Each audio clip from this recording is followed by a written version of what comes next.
नमस्कार विद्यार्थी मित्रांनो, लक्ष्य सरकारी नोकरी या एज्युकेशनल चॅनलवर आपले पुन्हा एकदा स्वागत। मित्रांनो, आज आपण पोलीस भरती, आरोग्य भरती, रेल्वे भरती आणि कारागृह भरती तसेच इतर ज्या काही सरकारी भरती असतात तर त्यासाठी लागणारे आवश्यक असे चालू होण्याचे प्रश्न या ठिकाणी आपण माहिती सगळ्यात कव्हर करून घेणार आहोत। सर्व प्रश्न IMPS आहेत, एक्स्ट्रा माहिती देखील आपण या ठिकाणी कव्हर करणार आहोत जी परीक्षेच्या दृष्टिकोनातून अतिशय महत्त्वाची असणार आहे।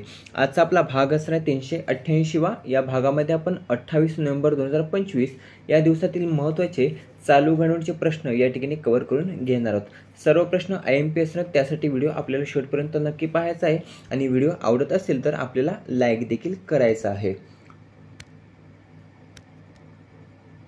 प्रश्न क्रमांक पहिला, घर घर राम अभियानाची सुरुवात ही कोणत्या राज्यात करण्यात आलेली आहे? तर नुकतंच आपल्या महाराष्ट्रामध्ये। पर्याय अ, महाराष्ट्र राज्यामध्ये बघा, घर घर राम अभियानाची सुरुवात ही नुकतंच करण्यात आलेली आहे। BJP या पक्षाने नुकतंच घर घर राम अभियानाची सुरुवात ही आपल्या महाराष्ट्रातून करण्यात आलेली आहे। आता महाराष्ट्राने केलेली आहे तर महाराष्ट्राचे सध्याचे मुख्यमंत्री कोण आहेत? देवेंद्र फडणवीस आहेत। उपमुख्यमंत्री कोण आहेत? अजित पवार आणि एकनाथ शिंदे हे महाराष्ट्राचे उपमुख्यमंत्री आहेत। प्रश्न IMPS येणाऱ्या भरतीमध्ये विचारला जाऊ शकतो। आता हे जे काही घर घर राम अभियान आहे बघा, तर ते राबवण्याचं कारण काय? तर परवा दिवशी म्हणजेच 25 नोव्हेंबर 2025 रोजी जो काही ध्वजारोहण सोहळा पार पडला बघा, तर त्याचं निमित्त साधून महाराष्ट्र राज्य सरकारने घर घर राम अभियानाची सुरुवात ही केलेली आहे। हे लक्षात ठेवायचं आहे। 2-3 महत्त्वाचे पॉईंट्स आहेत ते आपल्याला लिहून घ्यायचे आहेत।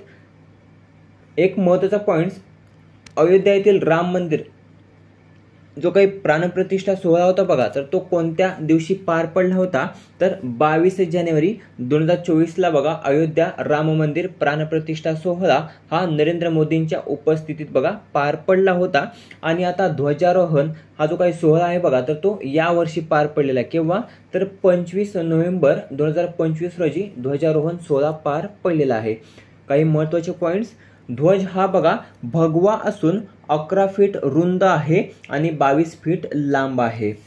जमिनीपासून या ध्वजाची उंची जर आपण पाहिली तर 191 फीट एवढी उंची आहे। ध्वजावर श्रीरामांच्या शौर्याचे प्रतीक तसेच तेजस्वी सूर्य आणि कोविदार वृक्षाच्या प्रतिमेसह ओम अक्षर लिहिलेले आहे। मूर्ती जी काय होती बघा अयोध्या राम मंदिरातील, तर ती मूर्ती साकारली कोणी होती? तर अरुण योगीराज। लक्षात असू द्या, अरुण योगीराज यांनी ती मूर्ती साकारलेली आहे। हे महत्त्वाचे पॉईंट्स आहेत बघा, जे येणाऱ्या भरतीमध्ये उपयुक्त असतात, परीक्षेमध्ये विचारला जाऊ शकते। बहुतेक प्रश्न हा पर्यायांमध्ये विचारला जाईल, त्यासाठी आपल्याला जो काही ध्वज आहे बघा, तर त्याची लांबी रुंदी ती सर्व लक्षात ठेवायचे आहे। पुढचा दुसरा प्रश्न आहे, डॉक्टर बाबासाहेब आंबेडकर यांच्या पुतळ्याचे अनावरण हे कोणत्या संस्थेत करण्यात आले आहे? प्रश्न हा देखील IMPS, तर याचं उत्तर असणार आहे पर्याय क, युनेस्को। तर डॉक्टर बाबासाहेब आंबेडकर यांच्या पुतळ्याचे अनावरण हे युनेस्कोच्या मुख्यालयामध्ये बघा नुकतंच करण्यात आलेलं आहे। आता कोणाच्या हस्ते याचं अनावरण पार पडलेलं आहे? तर युनेस्कोचे महासंचालक खालिद एल एनानी, नाव लक्षात ठेवायचं आहे, खालिद एल एनानी यांच्या हस्ते युनेस्कोच्या मुख्यालयामध्ये बघा डॉक्टर बाबासाहेब आंबेडकर यांच्या पुतळ्याचे अनावरण हे नुकतंच करण्यात आलेलं आहे। आता युनेस्कोच्या मुख्यालयात या पुतळ्याचं अनावरण हे करण्यात आलेलं आहे। तर युनेस्कोचं मुख्यालय जर आपण पाहिलं तर ते कोणत्या ठिकाणी आहे? तर पॅरिस फ्रान्स या ठिकाणी युनेस्कोचं मुख्यालय आहे।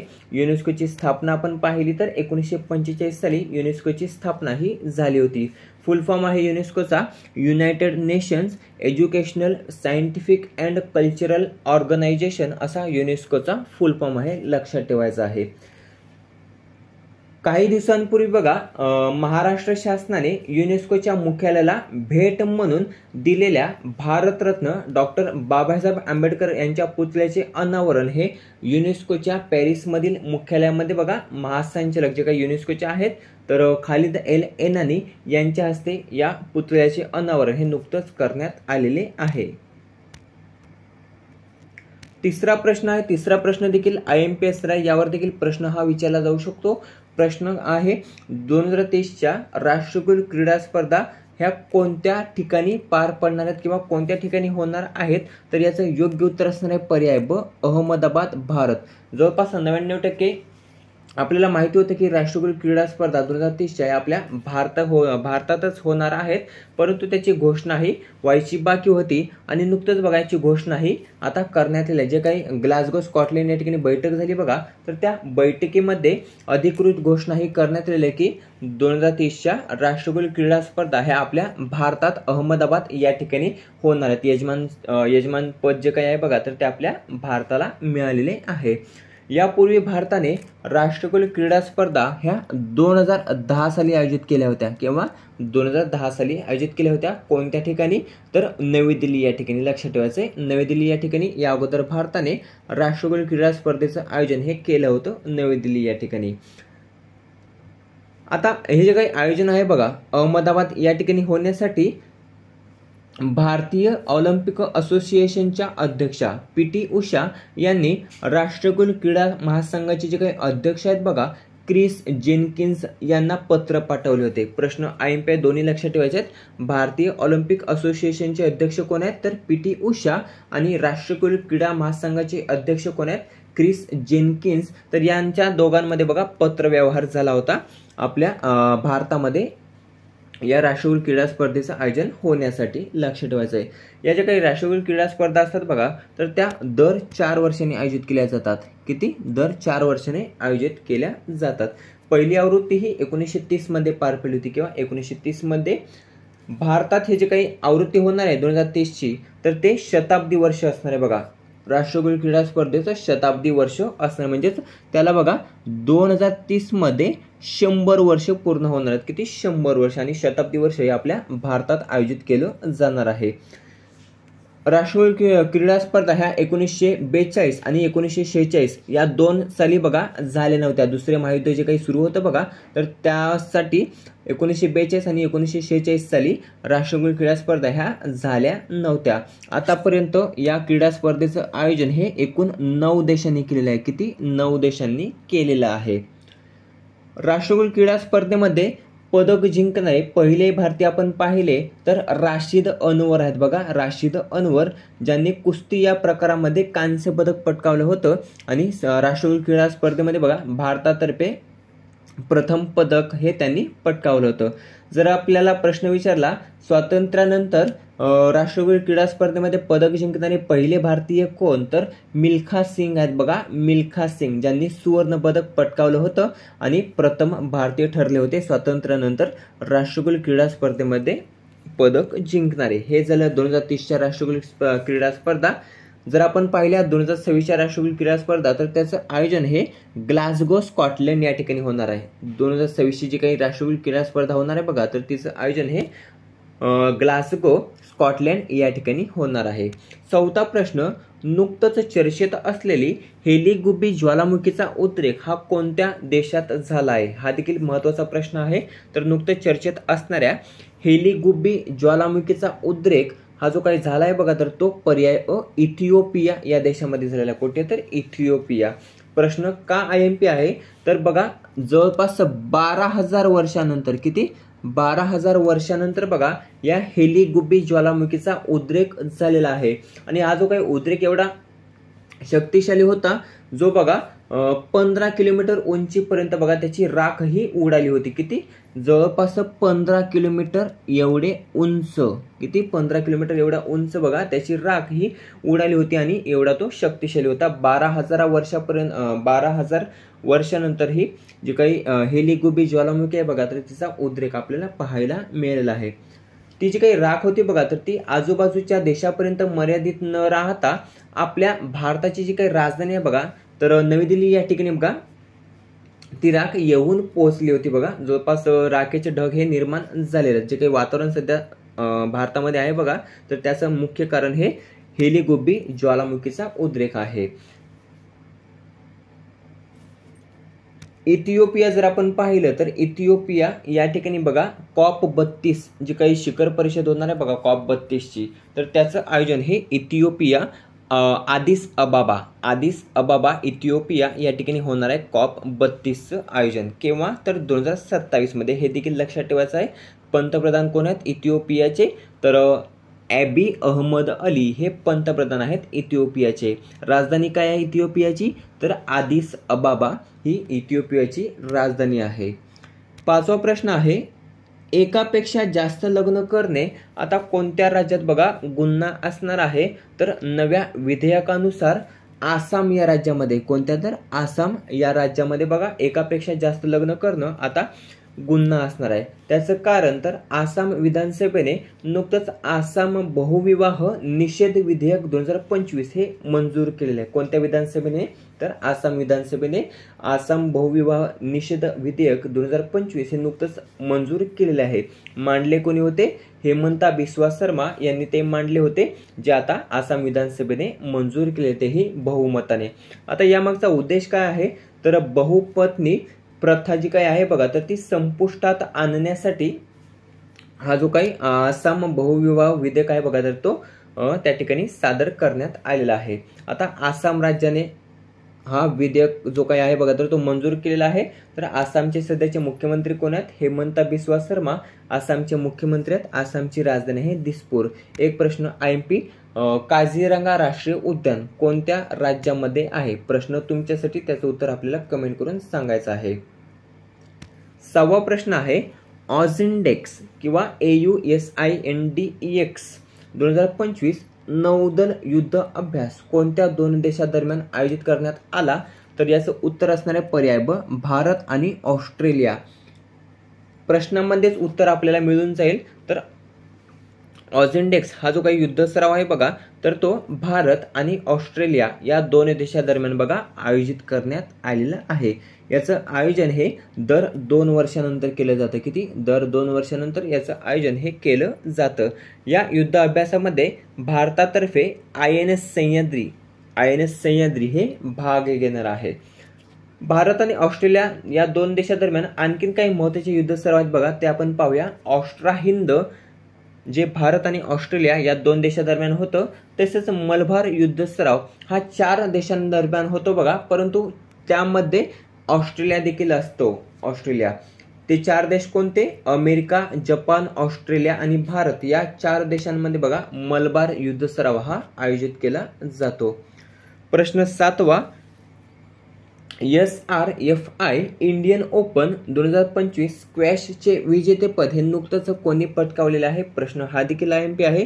तर याचं उत्तर असणार आहे पर्याय क, मोहम्मद झकारिया जे इजिप्त या देशाचे आहेत बघा, तर यांनी SRFI इंडियन ओपन 2025 स्क्वॅशचे विजेतेपद हे नुकतंच पटकावलेलं आहे. आता यांनी पराभव कोणाचा केलेला आहे? तर पराभव जर आपण पाहिला तर इजिप्तचेच युसुफ सेलिमान यांचा पराभव करत स्क्वॅश विजेतेपद हे नुकतंच मोहम्मद झकारिया यांनी पटकावलेलं आहे. हे झालं पुरुषांचं. जर आपण महिलांमध्ये पाहिलं तर